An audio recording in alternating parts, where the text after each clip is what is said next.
Hello, and I am Alphonso McGriff III, and this is Alphonso Speaks. Alphonso Speaks is a platform where I share information about the conscious conversation experience. First, I'd like to tell you about the Taste of the Caribbean Arts and Culture Connecticut Inc. presents Hartford, Connecticut's Taste of the Caribbean Jerk Festival, Saturday, August 1st, 2026. Again, that takes place on Saturday, August 1st, 2026, from at the riverfront from 11 to 8:45.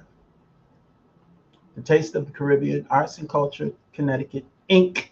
presents Hartford, Connecticut's Taste of the Caribbean Jerk Festival, Saturday, August 1st, 2026. And again, that will be at the riverfront, downtown Hartford, riverfront. So if make some time to come out. It's going to be a lot of stuff. It's a children's village where they have things set up for young people to do.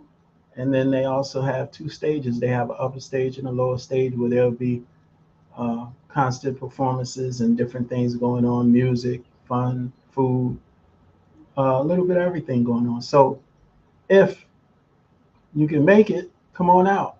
Saturday, August 1st, Riverfront. The Hartford, Connecticut's Taste of the Caribbean Jerk Festival.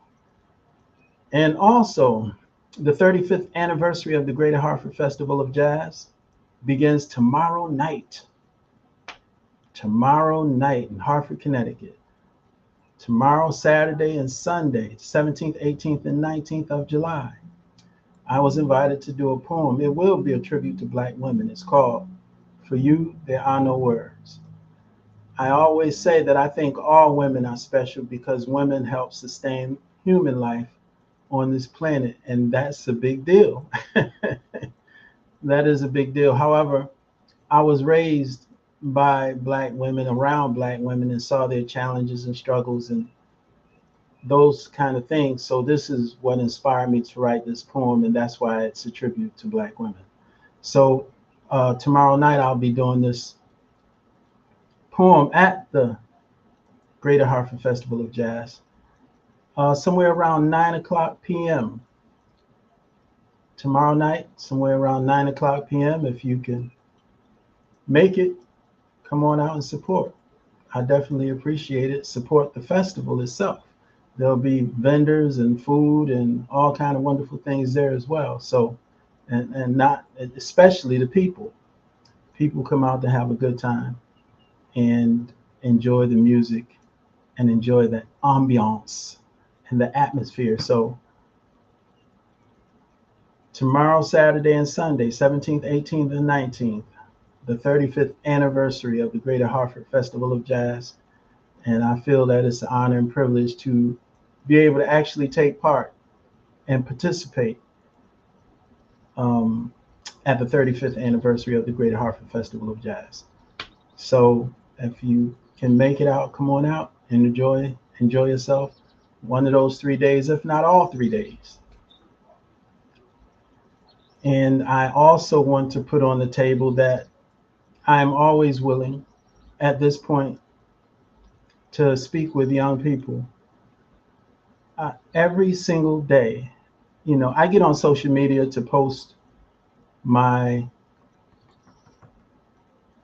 information about conscious conversation experience, about my book, The Roots of a Tree, The Genesis of a Conscious Conversation. And when I'm on social media, the first thing I see, this is The Roots of a Tree, The Genesis of a Conscious Conversation. This is the book I wrote that focuses on how we can become better with how we verbally interact with one another. And that's my focus. And that's what I decided that I would do to make a contribution. Write the book, and then also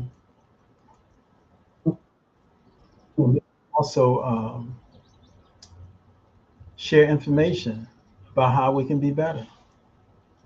So if you want to have a conscious conversation, you want to have a one-on-one, you want to have it with a group, or you have a group of young people, I am willing to get together with you so we can have a conscious conversation.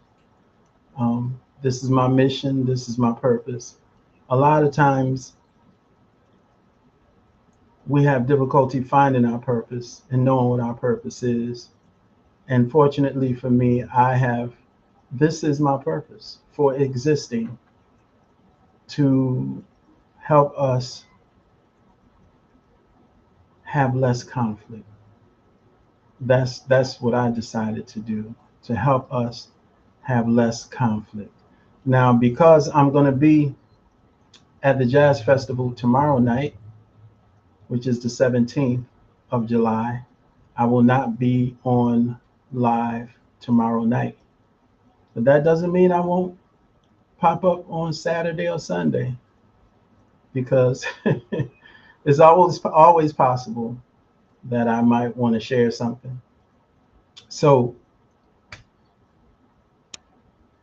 as I was saying earlier, every time I get on social media, because I'm on social media a lot, inside of 30 seconds, there's a video of a fight. Without a doubt, 100% of the time, not a high percentage of the time, not 90% of the time. Somebody told me that that's the algorithm because that's what I look at. And I said, no, I don't spend time watching fights.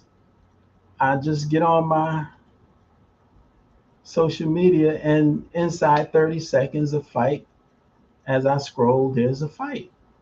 And so this is being promoted, conflict and confrontation. And my life purpose is to not battle against that, but be proactive in trying to become better myself with how I interact with people and assist others who have a desire to be better. So it's my life purpose. The Conscious Conversation experience is a collaboration and movement that chooses love and enlightenment. Last night, if you didn't see it, it was episode 17, where I discussed in a certain amount of detail what love is to me and what love means to me. So when I talk about choosing love, then the love I'm speaking in reference to is the love that I explained in episode, I think it was episode 17. So if you want to check that out, you can. And we talk about resolution, the successful solving of a problem. What is the point of arguing back and forth if we have no interest in understanding each other and solving the problem, coming to resolution?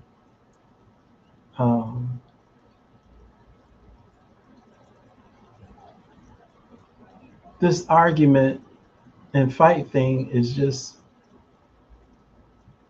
it has become a norm, the norm in our setup. And I'm here to help myself and people around the world transform conflict into conscious conversation that leads to understanding, resolution, and enlightenment. And for some, that sounds idealistic. And anytime somebody wants to do something that's different, that's out of the ordinary, it sounds idealistic at first until people start applying it and checking it out and seeing how it works for them. And then it becomes not so idealistic. It becomes a way to be better. So what is a conscious conversation? A conscious conversation is a verbal interaction where we speak with the desire to understand. We ask questions and we share information. We take responsibility for our thoughts, words, and actions and control our prejudices and emotions, which, if left unchecked, will disrupt the goal of having a conscious conversation. The strength of a conscious conversation is its ability to inspire rather than manipulate. Ultimately, the conscious conversation experience is a pathway to understanding, resolution, and enlightenment. And there's a warning I always read with this, and the warning is, I've learned that developing myself can lead to unnecessary challenges with insecure people who are intimidated by those who have a sense of self. It's not our problem, but it is one of the consequences and challenges associated with personal growth. So as I work on myself, and I'm sure as you do the same, and you begin growing and evolving and developing your self-love, self-respect, and self-responsibility, there are going to be some people that might have to fall by the wayside because they become intimidated by the fact that you're trying to improve yourself and they have made a decision and chosen not to. So personal growth and sense of self can be extremely intimidating to some people.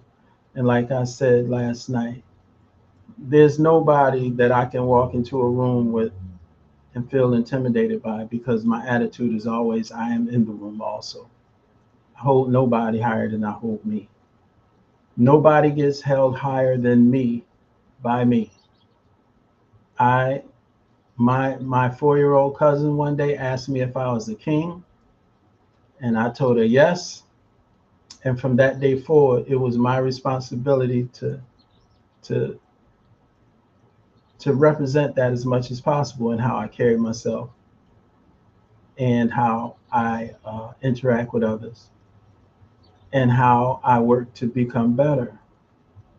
So tonight, thoughts that I'm willing to have a conscious conversation about. Tonight's thought that I'm willing to have a conscious conversation about is the fact that love and conflict cannot exist in the same place at the same time. One will always be quarantined when the other is flowing freely. Love produces clarity.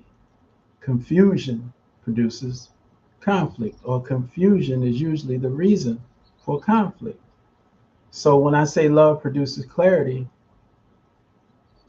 at all times, love starts with self at all times. And if I am clear about my self love, self respect, and self responsibility, I am also clear. So when I move in my own best interest, there's no confusion. So there's no need for conflict. A lot of times, as long as we hang around in gray areas and there's no clarity and love doesn't exist, then this confusion produces conflict.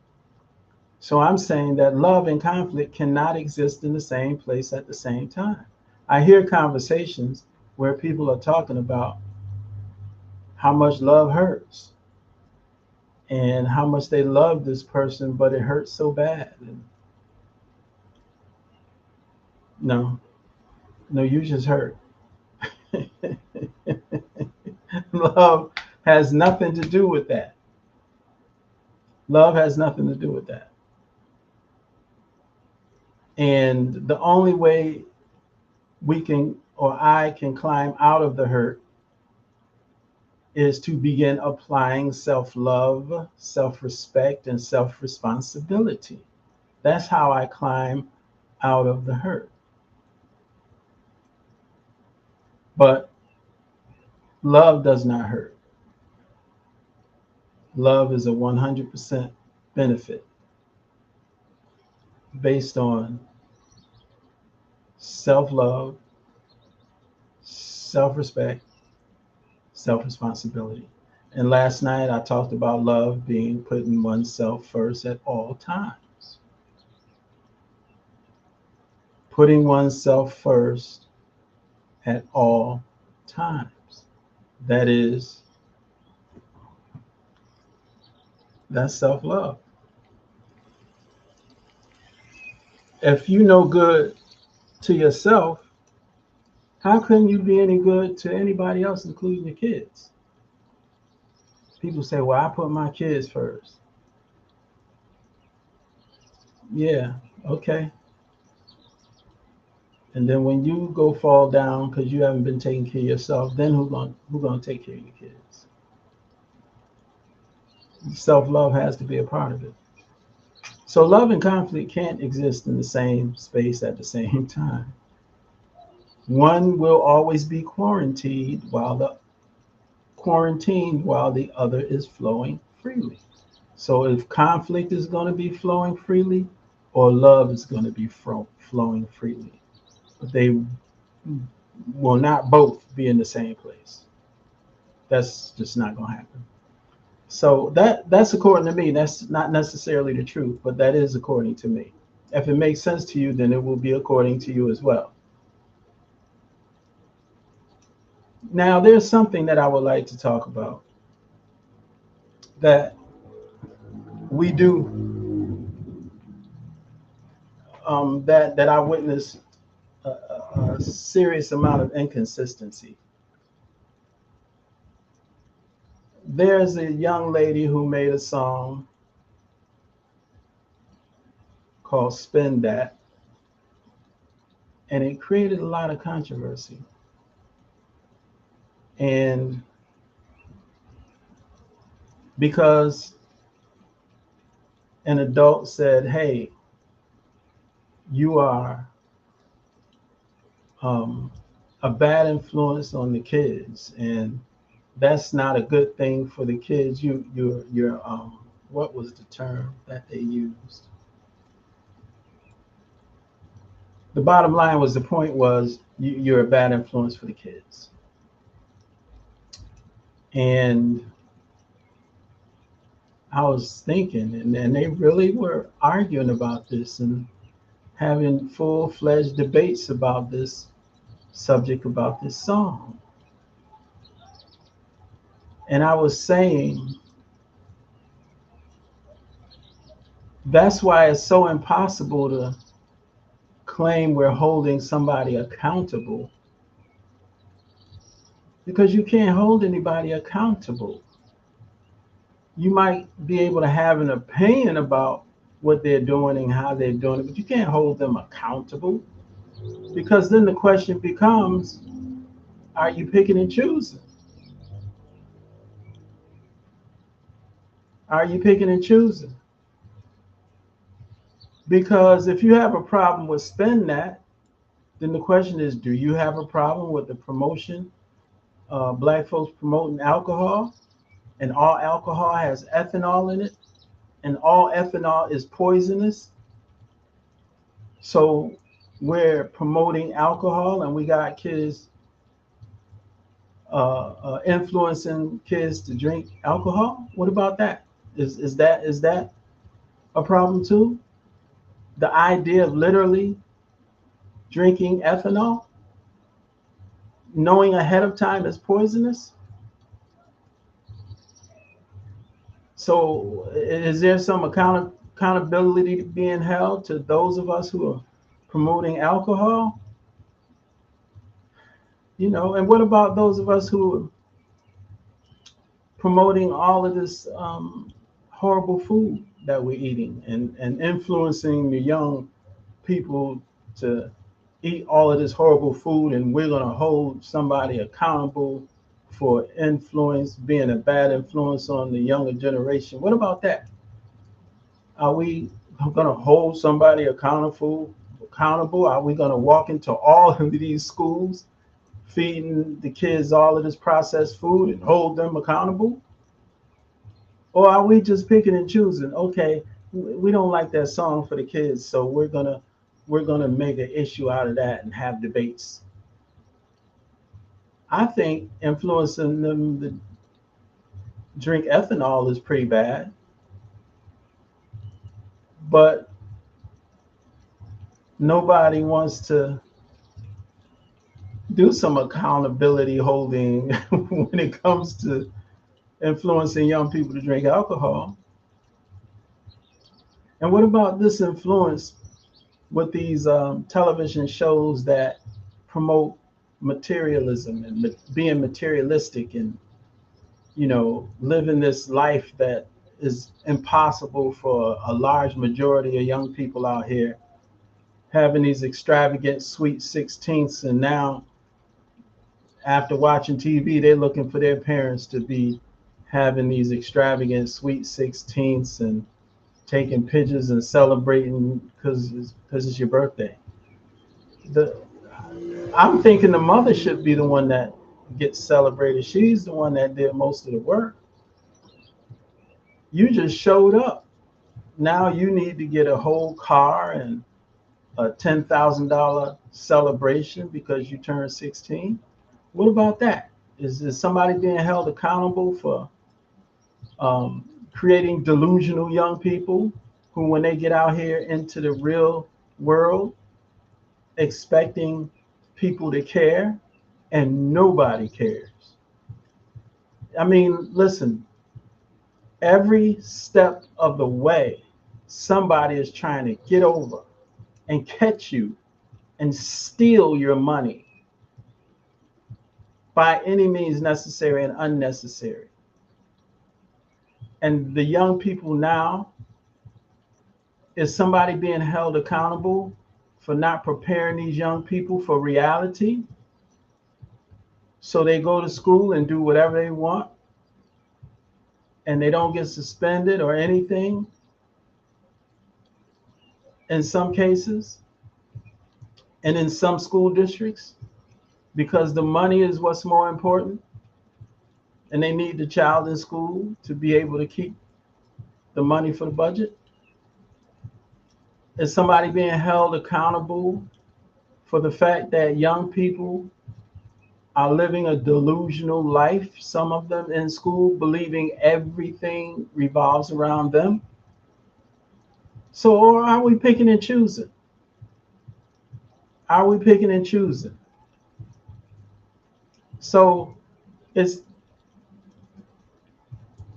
for the group of people who are out here wanting to hold folks accountable. My question is, are you just picking and choosing based on what you feel like, or are you genuinely concerned about the welfare of our young people?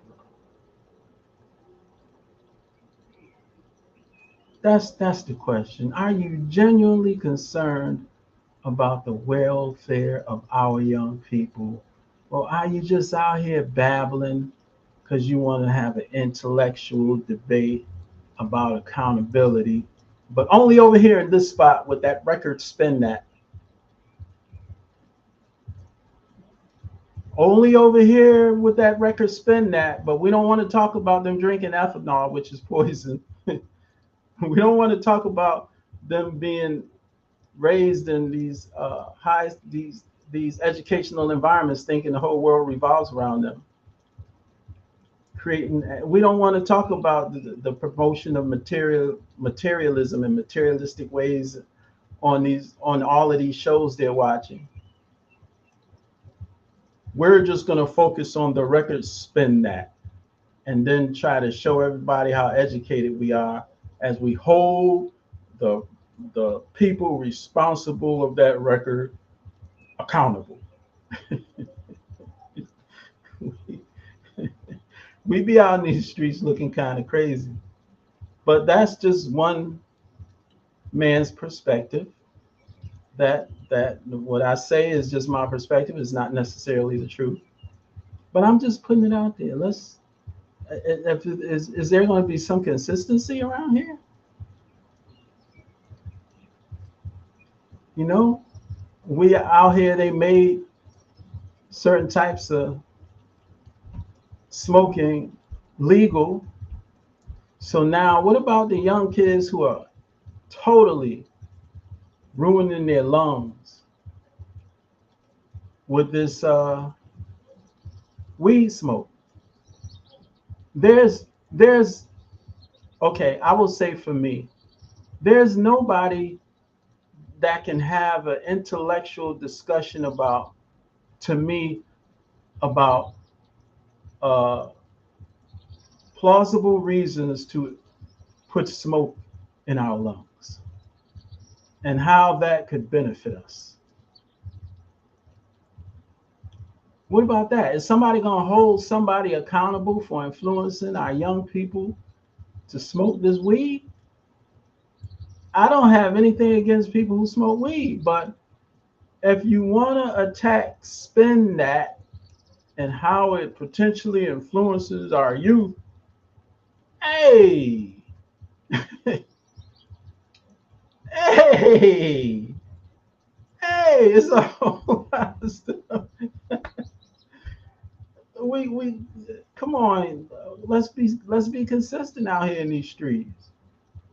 But my point is, this is why it's so difficult to claim we're holding somebody accountable, because you can't hold nobody accountable but ourselves.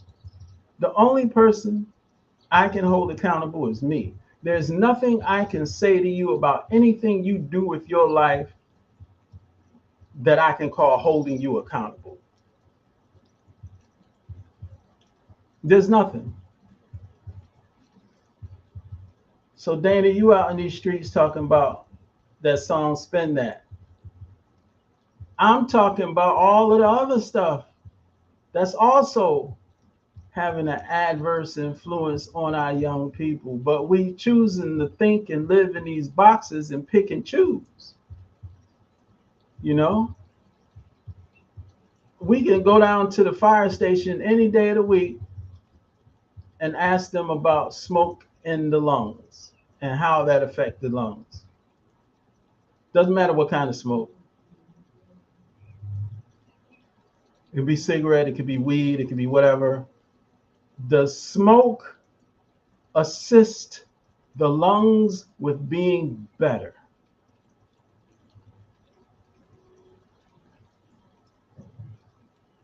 Uh, yeah. So anyway, again, my point was to say, first of all, we can't hold anybody else accountable for anything. You know, we think talking loud about what somebody else is doing that we don't like is holding them accountable. That's not sexy.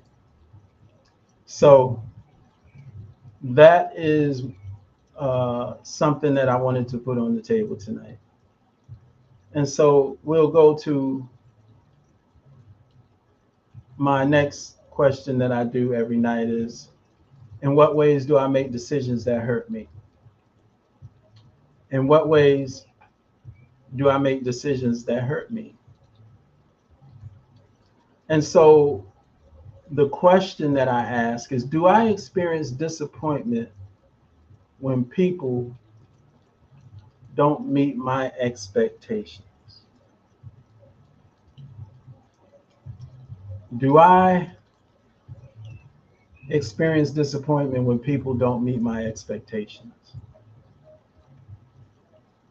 Well, the first question I have is, does anybody meet all of their expectations of themselves? Do I meet all of my expectations of me? No. So then the question becomes, if I don't meet all of my expectations of me, how can I think that somebody else is supposed to meet all of my expectations of them? That's very unreasonable. I think that's to some degree delusional. To think and believe that somebody else is supposed to meet all of my expectations of them. That's not a reasonable way of thinking. Now, disappointment comes naturally when we expect something and it doesn't happen.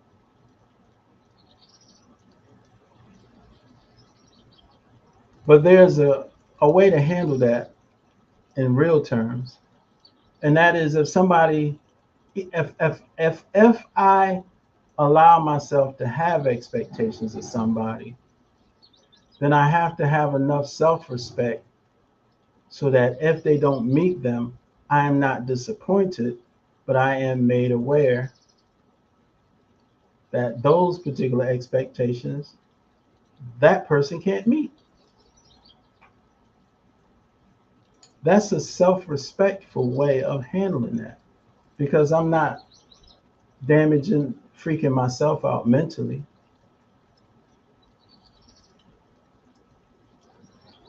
So again, even if we have the right to expect things from people, if I go in a barber shop and the man has a license,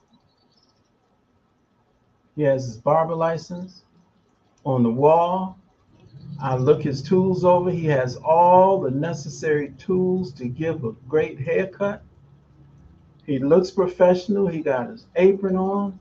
He got his license hung up on the wall. And he has all the necessary equipment. He's ready for me. And he sits me down in his chair and gaffles up my haircut. If I have self-respect, then even though I had expectations, my self-respect wouldn't put me in a position to have my blood pressure all raised up, my breathing rate raised up, my heart rate raised up, adrenaline and cortisol start flowing, having an adverse effect on my immune system. I wouldn't do all of that to myself because somebody didn't meet my expectations. If I have self-respect, what I would do is say, okay, now I understand that they are not as capable as I may have thought they were. And I have to move on with self-respect so I don't leave that situation damaged. And I'm home all mad and damaged up and got my body functions all out of order. And he's sitting there taking the next customer, ready to gaffle them up too, going on about his business and taking his lunch break and eating ice cream as a snack, going on about his business while I'm all twisted to the left because he didn't meet my expectations. How reasonable is that for me? And how much self-respect can I have if I let myself get so far twisted to the left because somebody, another human being, did the same thing that I do? Sometimes they just don't meet all of my expectations.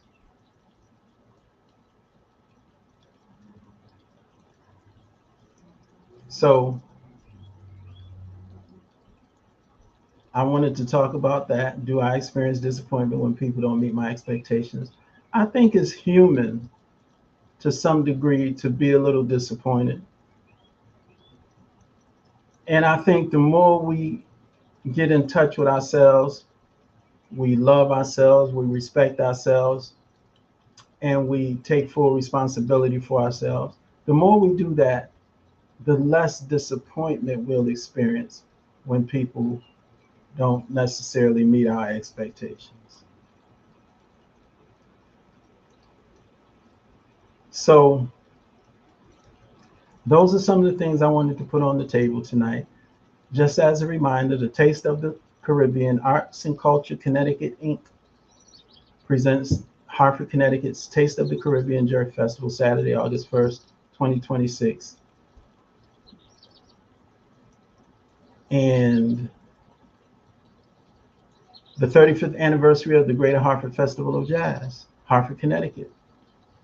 This Friday, Saturday, and Sunday, the 17th, 18th, and 19th of July, which is tomorrow night it starts. I was invited to do a poem. It will be a tribute to Black women. It's called For You There Are No Words. I personally think all women are special because they are responsible for sustaining human life on this planet. So I believe all women are special. But I was raised by Black women, and I personally experienced them and a lot of the challenges that they encountered while raising me and me watching them raise others. So I did write a special tribute poem for Black women. And that's the poem that I will share tomorrow night at 9 o'clock. 9 o'clock, somewhere around 9 o'clock p.m. tomorrow night. And I think this is a great privilege and opportunity to be able to stand before your people and represent something that's important to you. And of course, I thank my man Charles Christie,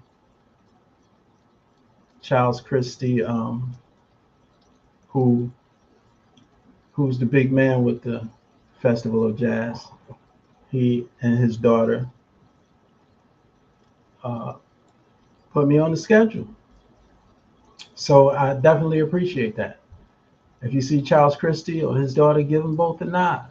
And I'm sure his wife is involved. Give all three of them a nod. Hey, thanks for letting Alphonso do his thing. And Charles Christie, he not kind of, but he blessed me with this name um, that he calls me Professor McGriff for his reasons. And that's a cool name. I don't have a problem with it. But anyway, again, tomorrow night, 9 o'clock p.m., I will be at the 35th anniversary of the Greater Hartford Festival of Jazz. Opening night, 9 o'clock p.m., doing a special tribute to Black women. So if you can be there, try to make it. Also to remind you that if you were interested in having a conscious conversation, if you have a group, or if you have a group of young people, or even if you want to have a one-on-one conversation to talk about some of the things I talk about, I'm open for that. I'm not trying to ask you for any money or anything at this point, at this stage. I'm just willing to share what I have with anybody who is interested in understanding what I have to share. So I'm wide open. Let's make it happen. Inbox me on Facebook at Alphonso Speaks, and we can make it happen. Dana, Miss D McGriff, thanks for hanging out. Derek G. McGriff, thanks for hanging out. I appreciate your company tonight. I see you got a lot to say about that song, Dana. But again, my whole point in talking tonight was that it's a far bigger picture than that song. It's just not about that song.